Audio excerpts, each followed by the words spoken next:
Há histórias que parecem destinadas a permanecer na superfície, histórias que ouvimos tantas vezes que acreditamos conhecê-las de cor. Mas algumas vidas, por mais celebradas, guardam zonas obscuras, silêncios, contradições, conflitos internos e episódios esquecidos pelo tempo. A vida de Francisco Cândido Xavier, mais conhecido como Chico Xavier, é uma delas. A trajetória pública dele foi registrada em centenas de livros, programas de televisão, reportagens e discursos emocionados.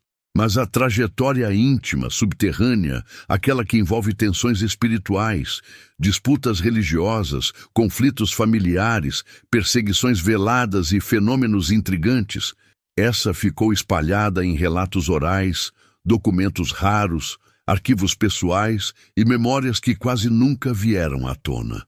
Para entender Chico Xavier profundamente, é necessário abandonar a ideia do santo perfeito ou do personagem sem falhas. É preciso aproximar-se de sua humanidade, de seus medos, de suas dúvidas, de sua resistência e das forças que atuaram contra ele e a favor dele desde a infância. Este documentário investigativo se propõe a fazer exatamente isso: reconstruir a vida de Chico com base naquilo que ficou fora da narrativa oficial e, assim, permitir que o ouvinte atravesse não somente o mito, mas o homem. Era abril de 1910 quando nasceu, em Pedro Leopoldo, Minas Gerais, um menino que ninguém poderia imaginar que se tornaria um dos líderes espirituais mais influentes do Brasil. Seus pais, Maria João de Deus e João Cândido, viviam uma vida modesta. Maria lavava roupas para sobreviver. João vendia bilhetes de loteria pelas ruas da cidade. A casa onde Chico nasceu, segundo registros preservados no antigo cartório municipal, era simples, de chão batido, sem mobília adequada, iluminada por lamparinas que mal rompiam a escuridão da noite. Mas para Maria, entre roupas ensaboadas e cansaço, aquele menino parecia especial. Ela dizia que o filho tinha olhos de quem vê mais do que mostra. Essas palavras, anotadas em relatos posteriores de parentes, soam quase premonitórias. A vida modesta não era exatamente um problema. O problema veio em 1915, quando Maria morreu. A morte da mãe o atingiu como um terremoto emocional. A partir desse momento, tudo mudou. Sem renda, sem estrutura emocional e sem condições de criar 9 filhos, João Cândido distribuiu a maioria deles entre padrinhos e conhecidos. Chico foi entregue a Rita de Cássia, uma mulher que estudiosos da vida do médium descrevem como emocionalmente desequilibrada, rígida, agressiva e profundamente supersticiosa. Os 2 anos que o menino viveria sob a tutela de Rita se tornariam os mais traumáticos de sua vida. Rita acreditava que o menino via coisas, e na mente dela, isso só poderia vir do diabo. A violência começou cedo. Ele apanhava com vara de marmelo. Era colocado de joelhos sobre grãos de milho durante horas. Em momentos de fúria, Rita cravava garfos em sua barriga, deixando feridas que, segundo médicos que o examinaram décadas depois, realmente existiam. Um dos episódios mais dolorosos relatados pelas irmãs de Chico é o da roupa feminina. A madrinha o obrigava a vestir roupas de menina para humilhá-lo e dizer que assim o demônio teria vergonha de aparecer perto dele. Mas foi dentro desse ambiente de dor que a mediunidade começou a se revelar. O menino dizia ver a mãe morta, com detalhes que deixavam os adultos perplexos.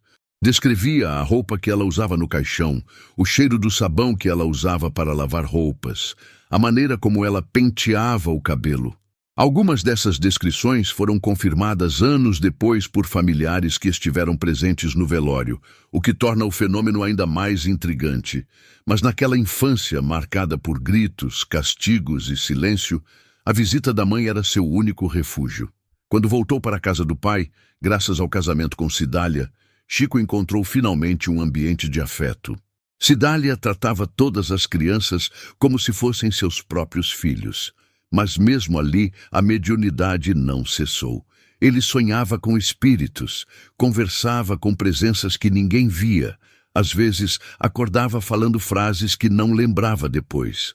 O pai, assustado, procurou o vigário da cidade, que acreditava que a criança estava sendo influenciada por forças malignas. O padre recomendou suspensão de leituras, silêncio sobre os sonhos e rigor moral. Mas nada disso deteve o fluxo espiritual. Foi em 1927 que a vida de Chico deu uma guinada definitiva. Sua irmã entrou em estado de perturbação espiritual. Gritava, via sombras, pedia ajuda. A família, sem apoio da igreja, buscou auxílio com José Hermínio e Carmen Perácio, espíritas da região. O que aconteceu naquela casa é descrito por testemunhas como um dos episódios mais fortes já registrados no início da mediunidade de Chico. Durante as reuniões, espíritos se manifestavam. Sua irmã reagia com intensidade e Chico entrava em transes profundos, trazendo mensagens que pareciam vir de outra dimensão. Foi ali que a mãe, manifestada por outro médium, teria dito a frase que guiaria Chico para sempre: "Estamos juntos novamente." Essa experiência foi o marco inicial de sua missão espiritual. E nos anos seguintes, o jovem encontrou no espiritismo não apenas respostas, mas também trabalho. Em 1928 e 1929, começaram a surgir as primeiras psicografias literárias. Poemas complexos, assinados por autores mortos, começaram a fluir de sua mão, como se ele fosse apenas uma antena. Mas a publicação de Parnaso de Além Túmulo não foi simples. Dentro da Federação Espírita Brasileira, houve forte debate. Algumas cartas internas, guardadas por anos e hoje preservadas em acervos particulares, mostram que dirigentes temiam escândalos. O jovem médium, com pouca instrução formal, assinando poemas de autores consagrados, era arriscado, mas o livro foi publicado. E o Brasil inteiro entrou em polvorosa. Jornais do Rio de Janeiro e de São Paulo enviaram repórteres para Pedro Leopoldo. Queriam entender quem era aquele caipira capaz de escrever como um poeta morto. A igreja atacou violentamente. O padre Júlio Maria, em particular, liderou uma cruzada contra Chico. Escreveu artigos flamejantes, chamando-o de instrumento do demônio. Esses textos, ainda preservados, mostram um clima de tensão explícita entre catolicismo e espiritismo. Para Chico, era devastador. Ele adoecia, chorava, mas continuava. A partir dos anos 40, a fama cresceu. A cada ano, mais pessoas procuravam Chico em busca de consolo. E onde há multidões, há política. Prefeitos queriam fotos ao lado do médium. Vereadores tentavam aparecer em reuniões. Havia tentativas veladas de fazer Chico apoiar campanhas eleitorais. Mas ele recusou todas. Ao mesmo tempo, setores do governo observavam com atenção o crescimento do espiritismo.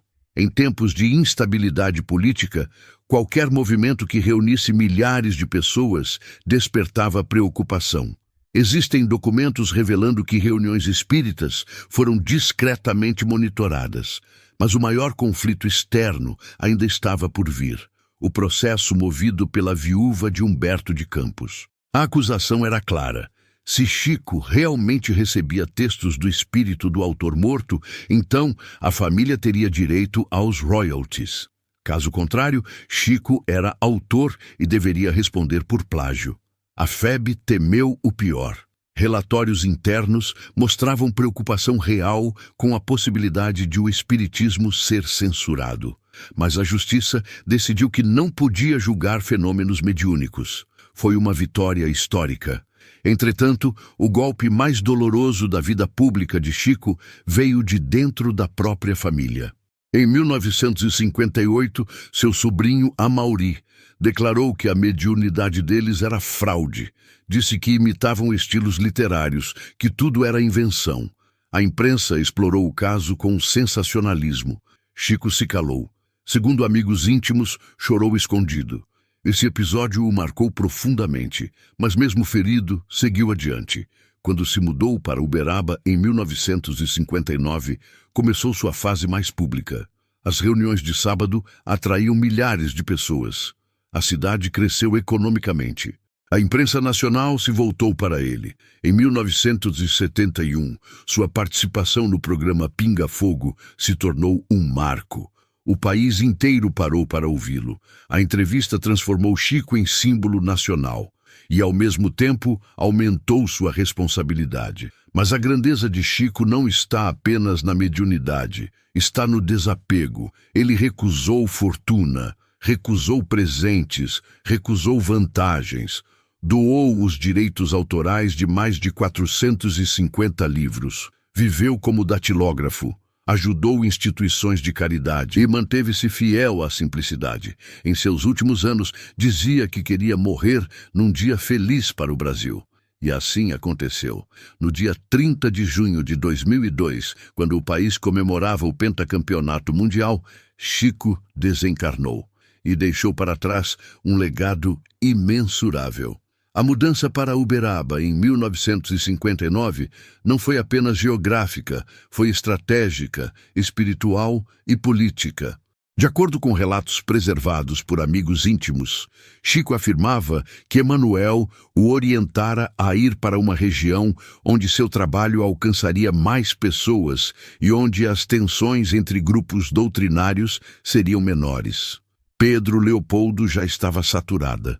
Havia conflitos velados entre lideranças locais, disputas silenciosas por influência e um desgaste natural causado pela presença constante da imprensa. Uberaba, por outro lado, oferecia novos ares, novas possibilidades e, acima de tudo, um espaço onde o médium poderia expandir suas atividades de forma mais organizada. Os primeiros meses na nova cidade foram discretos. Chico não buscava atenção, mas foi exatamente esse silêncio que atraiu multidões. Pessoas que já acompanhavam seu trabalho começaram a viajar até Minas Gerais regularmente. O fenômeno foi crescendo de maneira orgânica. Aos poucos, sábados se tornaram sinônimo de peregrinação. Caravanas chegavam de vários estados do país. Havia quem dormisse em calçadas, quem viajasse por dias, quem vendesse objetos pessoais para conseguir pagar o transporte. A presença do médium se tornou um acontecimento semanal. Documentos da época mostram que, economicamente, Uberaba foi profundamente impactada pelo movimento. Restaurantes, pensões e hotéis prosperaram. Motoristas de táxi estabeleceram rotas fixas. A prefeitura percebeu, ainda que informalmente, que havia ali um fenômeno social único. Mas junto com esse fluxo de pessoas, veio a necessidade de organização.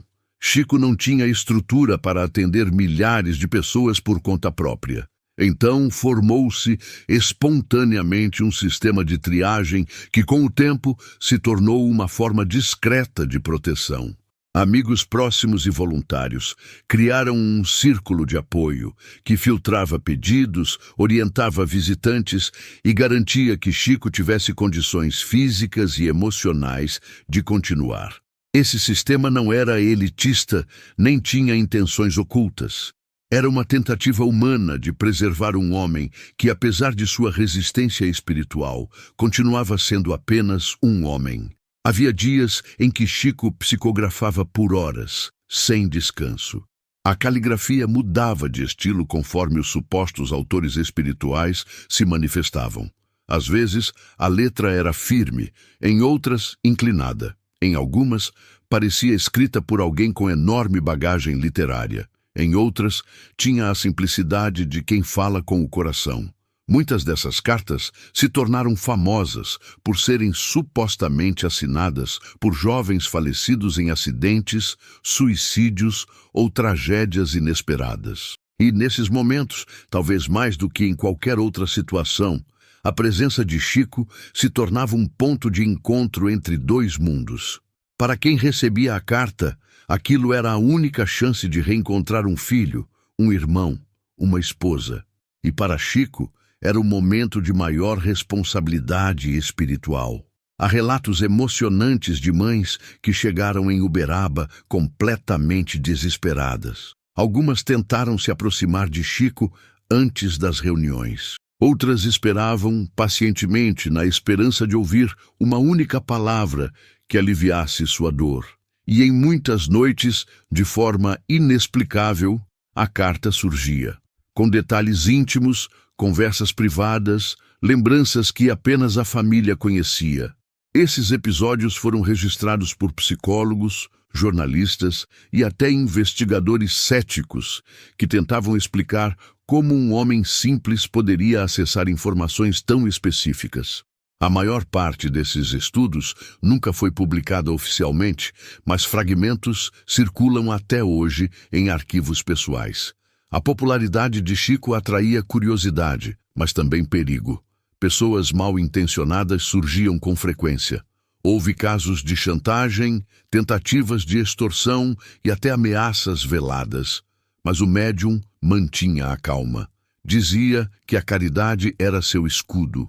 Mesmo assim, amigos próximos relatam que havia tensão constante ao redor dele. A necessidade de protegê-lo não era apenas emocional, mas prática. Chico lidava com pessoas vulneráveis, com conflitos familiares profundos e com expectativas quase impossíveis de atender. Havia quem acreditasse que ele podia resolver qualquer problema. E, naturalmente, havia quem tentasse se aproximar por interesse. Foi nesse clima de devoção e tensão que algumas das obras mais importantes do espiritismo brasileiro foram psicografadas. Nosso Lar, publicado em 1944, já havia sido um fenômeno. Mas as obras posteriores aprofundaram ainda mais a estrutura espiritual apresentada pela doutrina. Chico se tornou, para muitos, um tradutor do invisível, mas para ele era apenas cumprimento de tarefa. Durante entrevistas, sempre repetia: "Sou apenas um carteiro, a carta não é minha." Enquanto isso, nos bastidores, conflitos internos no movimento espírita continuavam existindo. A FEB, principal instituição do espiritismo brasileiro, enfrentava pressões que raramente eram comentadas publicamente. Havia preocupação com a autenticidade das obras psicografadas. Havia receio de que o espiritismo se afastasse de sua base kardecista. Alguns dirigentes queriam racionalizar o movimento, outros desejavam maior abertura para manifestações espirituais. Chico, respeitado por todos, caminhava em silêncio entre essas tensões. Nunca entrou em debates institucionais. Nunca assumiu posição. Nunca criticou, ainda que muitos esperassem isso dele. Preferia o trabalho ao discurso. Em meados dos anos 60, um novo fenômeno começou a ocorrer. Chico passou a atrair a atenção de autoridades federais. Não por suspeita de crime, mas por causa do tamanho das multidões que se reuniam semanalmente em Uberaba. Em plena ditadura militar, qualquer grupo grande demais despertava investigações discretas. Alguns oficiais temiam que o espiritismo pudesse se transformar em movimento social politizado. Documentos desclassificados indicam que algumas reuniões de Chico foram observadas à distância por agentes que buscavam sinais de discursos subversivos. Nada foi encontrado. Chico jamais promoveu política, mas o simples fato de ser monitorado mostra a dimensão social que seu trabalho havia alcançado. O auge da presença pública do médium ocorreu em 1971, no famoso programa Pinga Fogo. A primeira entrevista foi um fenômeno absoluto. Os jornalistas presentes tinham perguntas provocativas preparadas. Queriam testar Chico, pressioná-lo, colocá-lo contra a parede. Mas a serenidade do médium desarmou a todos. Ele respondia com calma, profundidade e, acima de tudo, com uma humildade que impressionava até os mais céticos. Um dos jornalistas, anos depois, confessou que havia chegado ao estúdio pronto para expor o mito Chico Xavier. Mas ao final da entrevista sentiu-se envergonhado por ter subestimado a força moral daquele homem. A audiência foi tão alta que a segunda edição do programa foi inevitável. E novamente Chico encantou o país. A partir dali, sua imagem deixou de ser apenas a de um médium espírita. Ele se tornou figura pública, um símbolo nacional, um ponto de equilíbrio espiritual num Brasil que vivia sob o peso da repressão e da censura. A figura de Chico, conciliadora, pacífica e profundamente humana, oferecia conforto num período turbulento. Mas nem tudo era luz. Atrás da câmera, após as gravações, o cansaço era evidente. Pessoas próximas relatam que Chico quase desmaiou após o segundo pinga-fogo.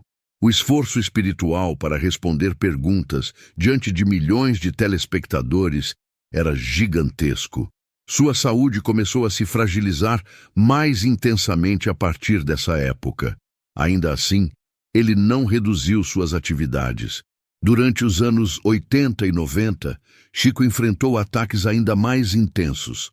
Em 1994, um tabloide americano publicou matéria afirmando que ele era milionário. A notícia repercutiu no Brasil de maneira distorcida. Revistas sensacionalistas aproveitaram para insinuar que o médium havia enriquecido às custas da fé alheia. Mas isso era completamente falso. Editoras espíritas divulgaram documentos mostrando que todos os direitos autorais haviam sido doados desde o início. A Federação Espírita Brasileira reafirmou que Chico jamais recebeu um centavo pelas obras que psicografava. O médium permaneceu em silêncio sobre o caso. Ele nunca respondeu a ataques. Sua postura era sempre a mesma. O tempo é o melhor juiz. Em seus últimos anos, a fragilidade física se tornou evidente. Chico tinha problemas respiratórios, dificuldades motoras e crises frequentes de esgotamento. Ainda assim, recebia pessoas, psicografava cartas e participava de reuniões sempre que podia.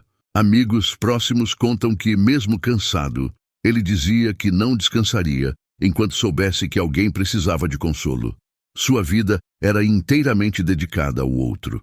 Em 2002, a proximidade de sua partida começou a ser comentada discretamente entre pessoas ligadas a ele. Chico falava com mais frequência sobre o retorno ao plano espiritual. Dizia que sua mãe o esperava, que Emanuel já estava mais próximo, mas repetia com convicção que não queria morrer em um dia de tristeza para o país. Queria que sua partida fosse suave, quase invisível, diluída na alegria coletiva. E assim aconteceu. No dia 30 de junho de 2002, enquanto o Brasil celebrava o pentacampeonato mundial de futebol, Chico Xavier desencarnou. A morte de Chico Xavier provocou um impacto que poucos líderes espirituais, religiosos ou figuras públicas alcançaram em toda a história do Brasil. Antes mesmo de o anúncio se espalhar pela mídia, milhares de pessoas começaram a se deslocar para Uberaba. Algumas sentiram um chamado, outras acordaram no meio da madrugada, e muitas simplesmente disseram que sabiam que algo havia acontecido. Esse tipo de fenômeno coletivo, embora difícil de explicar, reforça o laço emocional que Chico havia criado com milhões de brasileiros. Ele não era apenas um médium, era uma figura que representava conforto, esperança e, sobretudo, uma compreensão mais humana da dor. As autoridades estimaram que cerca de 120 mil pessoas passaram pelo velório, realizado no centro espírita onde ele trabalhou pelos últimos anos de vida. O cortejo que seguiu o caixão pelas ruas de Uberaba reuniu mais de 30 mil pessoas caminhando a pé, em silêncio, levando flores, cartas, fotografias e mensagens. Quando o caixão chegou ao cemitério São João Batista, um helicóptero da Polícia Rodoviária Federal soltou 3.000 pétalas de rosas sobre a multidão. O gesto não foi planejado. Foi uma homenagem espontânea, solicitada por agentes federais que acompanhavam o caso e que, segundo relatos, haviam sido profundamente impactados pelo trabalho de Chico ao longo das décadas. Mas, se a despedida marcou um momento histórico, o que veio depois se tornou ainda mais significativo. A morte de Chico não encerrou seu legado. Na verdade, ampliou. Nos meses seguintes, pesquisadores, jornalistas e estudiosos começaram a reavaliar a importância do médium para a cultura brasileira. Alguns descobriram documentos inéditos.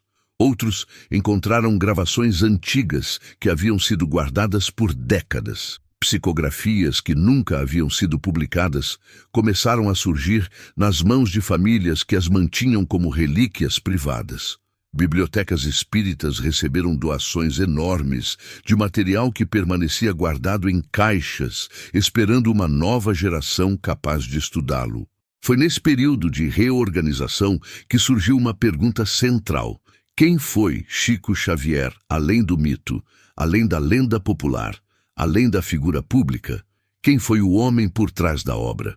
Para responder isso, pesquisadores passaram a olhar para sua vida não como uma sequência de milagres, mas como uma trajetória profundamente humana, marcada por dilemas éticos, pressões institucionais, escolhas difíceis e um esforço constante para equilibrar sua missão espiritual com suas limitações físicas e emocionais.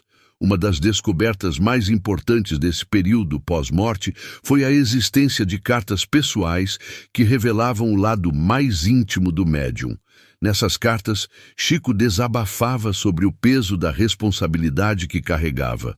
Em uma delas, escrita na década de 1950, ele diz que sentia medo de decepcionar as pessoas, que acreditavam que ele tinha poderes ilimitados. Em outra, menciona crises de dúvida, momentos em que questionava se conseguiria continuar seu trabalho diante da intensidade dos ataques que sofria da igreja e de setores da imprensa.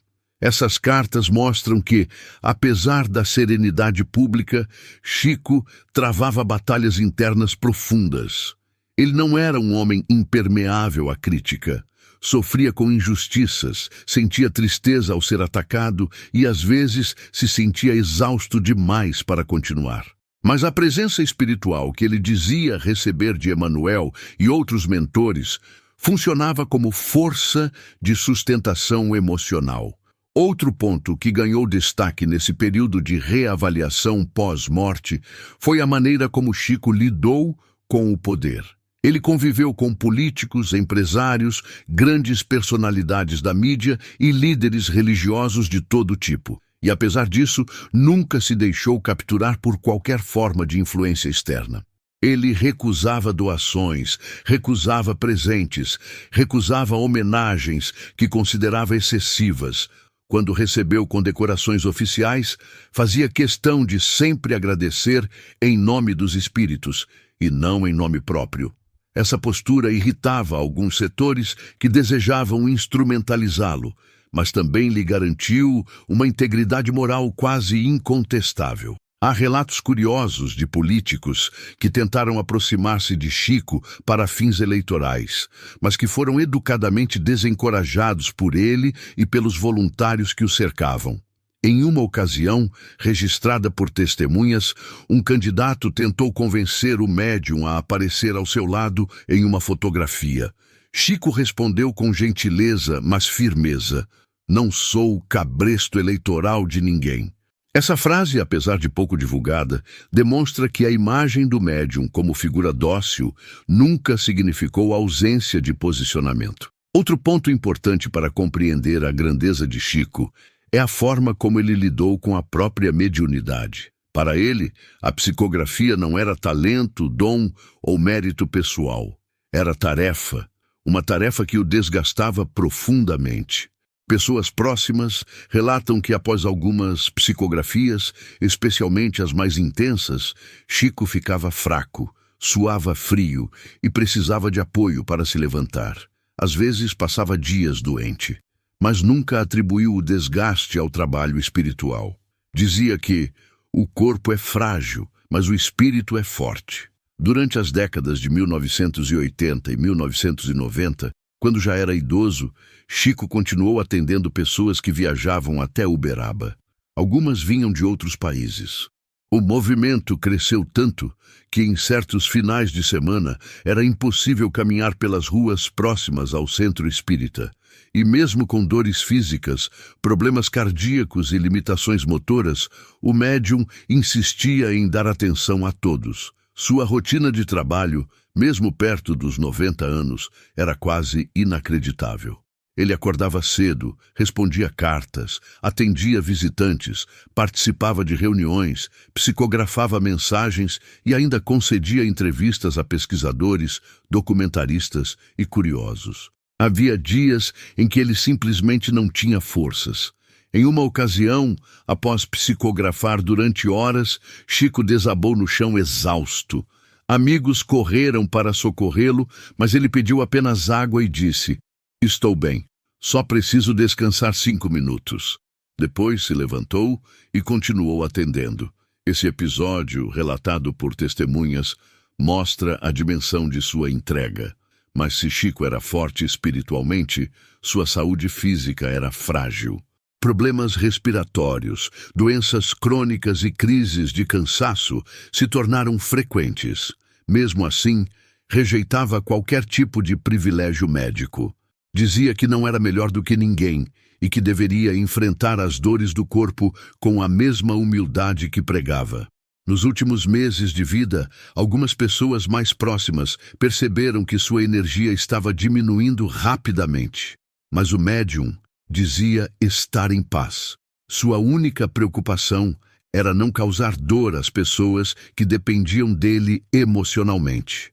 Por isso repetia que queria morrer no mesmo dia em que o Brasil estivesse feliz, para que sua morte não se tornasse motivo de luto coletivo. No final de junho de 2002, após dias de cansaço extremo, Chico pediu para ficar mais recolhido. Assistiu ao jogo da final da Copa do Mundo pela televisão. Vibrava discretamente com a seleção brasileira, mas seu olhar estava distante.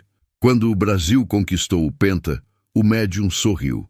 Minutos depois, sua respiração se tornou mais lenta e então parou. Ele partiu exatamente como desejava, silenciosamente, enquanto um país inteiro comemorava. Sua morte encerrou um ciclo, mas abriu um legado gigantesco que continua crescendo até hoje.